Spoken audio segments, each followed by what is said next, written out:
Hey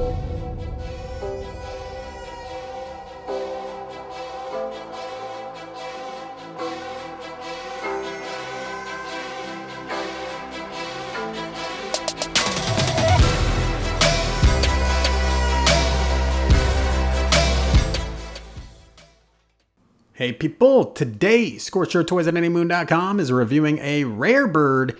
It's Bandai's Tamashii exclusive Hikaru Strike VF1S Mechanic Edition.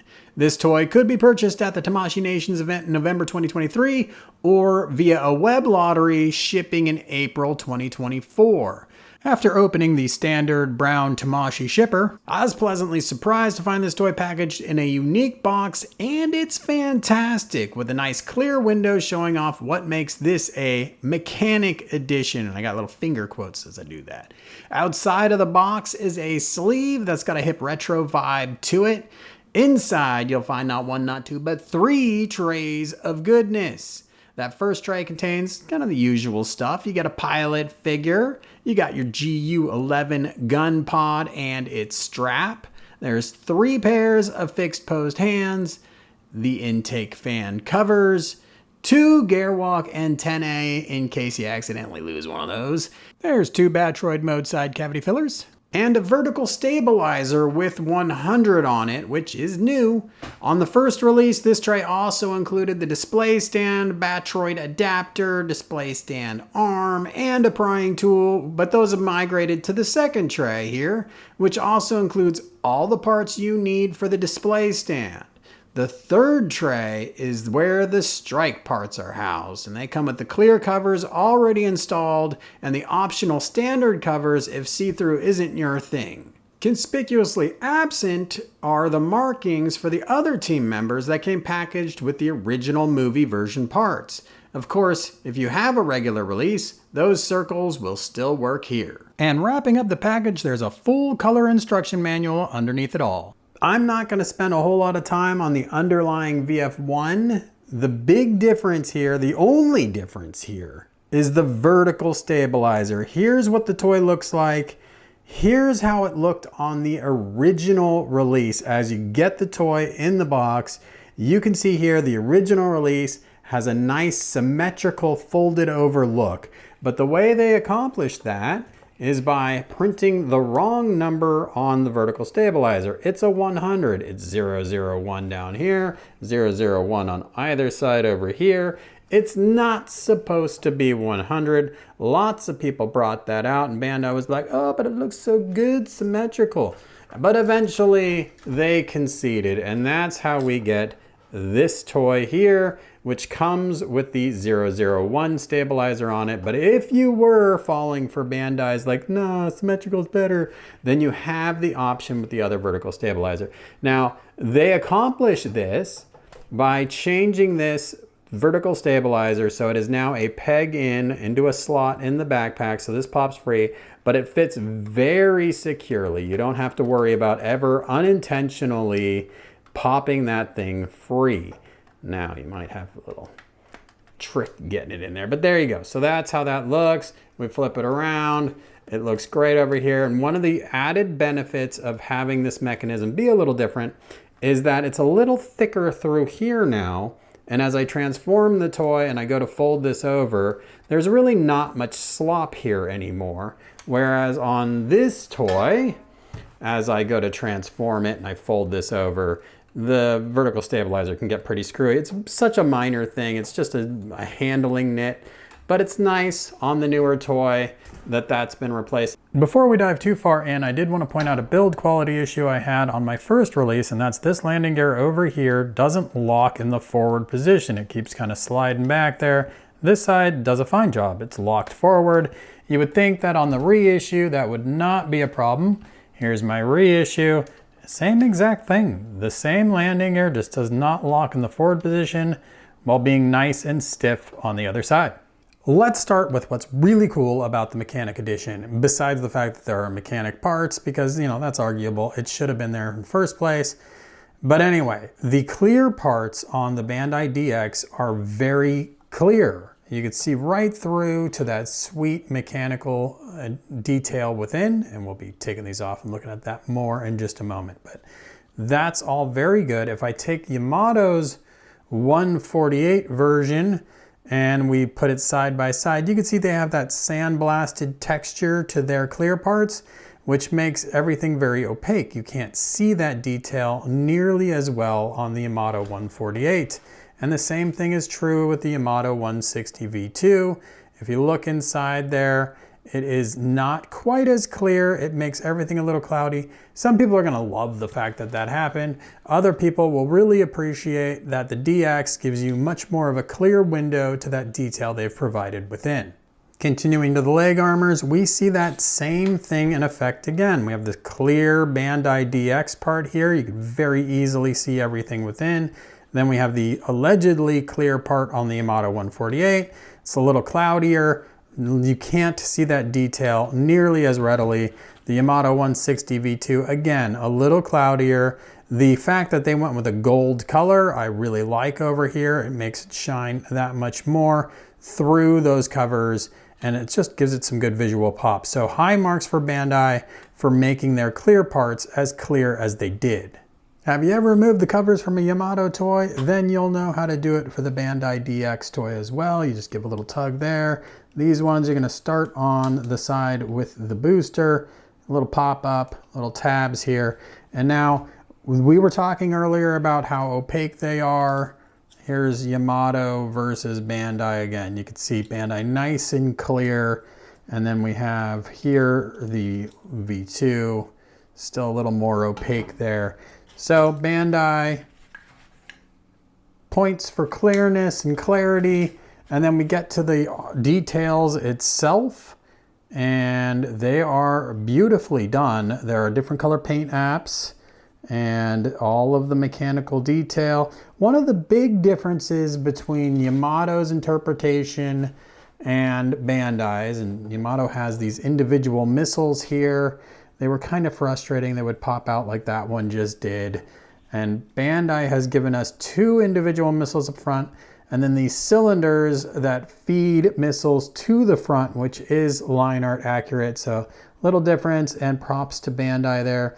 Bandai also including this little painted detail in here, whereas Yamato, in both of their interpretations, didn't give you a paint app there. So Bandai going a little next level on that. And then if we look at the interior detail between the two, and it's, you know, pretty similar. Again, the Bandai has a few more color contrast things, a little bit more spangly paint on the Yamato 148. And then if we compare the V2, more paint apps, I would say both look gorgeous. There's nothing here that's setting the Bandai so far apart that it's like, whoa, you got to get that version, right? So Bandai here doing very much what Yamato did in just a simple iterative advancement. Bandai gets some points for a very straightforward attachment to these leg armors. To free the cover, I'm just going to push down on these nozzles, and you can see there are just a couple pegs, actually 1, 2, 3 pegs that go into 1, 2, 3 slots. Now, if we look at the Yamato, not having the slots allowed Yamato to have no holes in their leg armors, so maybe that's a plus for you. I do really like the color difference there again. The detail of everything else, it's, you know, there is some more mechanical detail in the middle here. That's nice. But otherwise, again, just very slight improvement. If we look at the Yamato 160 V2, again, just it was good to begin with. Bandai sort of copied them, maybe added just a little bit more detail, a little bit more color pop, and just a slight improvement. And before we move on, we're saying that Bandai here is sort of the tip of the iceberg, just barely better than Yamato with what they did with their 148. But I did want to pull this out, which is the armor from a Kit's Concept toy. It's roughly 172 scale, it's a little big for that. But it has a battery compartment in the middle. I don't have batteries in there right now, but if you have the batteries in, it looks kind of similar to this sort of detailing. It also has a switch up here in the front because it lights up. So Kit's Concept at 172 scale gave us varying color, gave us some armor detail, and they gave us light up functions. And Bandai here is supposed to be the king of the hill, and we get no lights, we get none of those features. And is it really that much more impressive than what Kit's Concept was doing in 1/72 scale? I don't know. Here's the Kit's Concept 1/72 scale detail on their fast pack part. You can see they've got detail up top. They've got the same stuff. They don't have as accurate a front. They don't have as much paint detail up front. So Bandai definitely crushing it there. But again, we have a light in this. We have switch to turn on the light. And we don't have anything like that on the Bandai DX. So yeah, it's better than Yamato's 148s, but they didn't really bring anything new or exciting, nor did they even copy what Kit's Concept has been doing at a much smaller scale. There is a card on your screen now that will take you to my review I've already done of the standalone movie version strike parts. They were Tamashii Web exclusive. In that video, I go over installation and everything else. I also did a second video, card should be up now, of the TV version super parts, so you can check that out. In this video, I'm gonna stick to really what's new, what's different, what hasn't changed that we hoped would change, that sort of thing. Here is the toy. There is that soft landing gear lock. That's kind of annoying, but it looks beautiful. I'm all good with that. The one issue I've always had in fighter mode, I can only confirm that they have not addressed, and that is there's these pegs that come down from this back plate and the pegs that come down into the arm, and they don't really lock everything as tight as they should. So as you handle the toy, things can get askew, the legs can start sliding down those pegs, the arm can start sliding down those pegs there. It's, you know, it's fairly firm, it's not a huge issue, but it is a step backward from where we already were with the Arcadia toy. On the Arcadia toy, look, do you see the pegs coming down into the legs? No, you don't, because it locks firmly up on the tight level. Also, the arms are locked into position from tabs that come down on the sides and pinch the arms in. And it's just a little more secure than what Bandai chose to do with their allegedly superior DX toy. And that continues to be a bummer for me. Otherwise, it's beautiful. It handles well enough. Apparently, I've lost my gun. That's not normally a big issue. These head lasers being knocked askew is easy, but there you go. Enjoy this. It is a lot of fun. It is beautiful with those clear parts on. Let's move on to Gearwalk. Fooled you. Before we get to Gearwalk mode, here is the display stand in use. Same basic display stand that came with all your VF1S toys. The adapter for when you have the strike parts on is a little different. It comes in 4 parts. There's the 2 sides, a front and a butt. You assemble them and then you attach it, and it's nice and sturdy like so. And when you're using the display stand, it makes the peg situation in the back a little less obvious. So I do like this. I think this makes a glorious decoration for your shelf. Now let's move on to Gearwalk mode. Got a banking display stand you want to use with this toy? Well, you are in luck, because Bandai gives us this little piece right here, and you can collapse the display stand right on top of that connector and then use these banking display stands for a really cool display. Hopefully Bandai will give us a red transparent version of this someday to go along with this specific toy. But in the meantime, it does make, again, another very good looking display option. For reals, let's get to Gearwalk. I absolutely adore the Bandai DX toys in Gearwalk mode. There's nothing really new about this particular one. It's, again, just a straight reissue of the first toy with a new vertical stabilizer. There's that clear armor on it. It's looking great. These toys do Gearwalk mode amazingly, mostly because of how high quality the feet are. This is a full piece of metal right here, which adds incredible stability if you have this toy standing. And it has a ball joint in there that can twist and go forward and back. And you can do whatever you want with that foot, which makes it just amazing to pose. And it adds so much weight to the bottom of the toy, so it's so stable as you go through the motions. And then you get this display stand, which allows you to pop it up and do dynamic poses like this one. So Still super high marks, handling both my Yamato 148 and V2, 160 V2 right now. And it just makes me so much more appreciative of what Bandai has done here. But the clear parts in action, looking good. Here's the original strike parts. Also, of course, looks good, but just bringing something different to the table here with those clear parts. All right, let's continue on to Boutroid. The Bandai DX toy, 148 scale, so we could get every gimmick that 160 scale wouldn't allow. We have come so far from the 148 toy.